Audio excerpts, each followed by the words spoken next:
هلا بدي رحب اول شيء بكل اللي اجوا من برات ابيجان ليحضروا عيد ميلاد آية. اهلا وسهلا فيكم كلكم، مش حسميكم واحد واحد اكيد، اهلا وسهلا فيكم جميعا. ثاني شغله، في حدا آية كانت تتمنى انه يكون موجود بعيد ميلادها وشرف ليحضر عيد ميلادها، بس بعده مخبى ما بين. مين بتفكري آية؟ عم تريما؟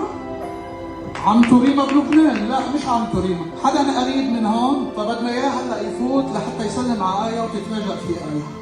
قدمنا شاب من فترة بأبيجان، شاب كثير محترم وبالعالم وبالناس. قالت لي بابا لا بدي كفي علمي. أنا كثير انبسطت، بدي كفي علمي ما بدها تخطب. هون أنا قلت عاد هيدي هي بدي إياها خي. هلا لو صح لي هلا إنه دائما إنه ما جوز إلا بنتي ما بقول لا خلينا نحكي. بس أكيد ما حتصير. بدي تقول لي شخص موجود معنا بالسهرة أكيد مش رح أقول عن اسمك. فبيقول لي بدي احكي موضوع آية.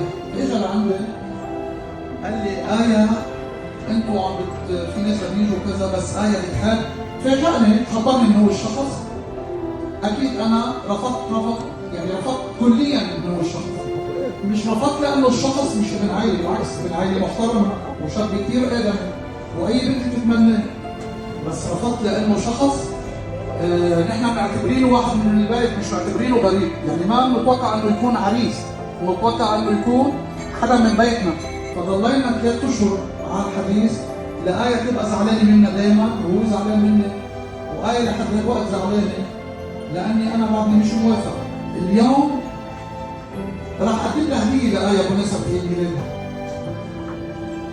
راح اخبرها اني انا راح اوافق على الشاب اللي انت اخترتيه.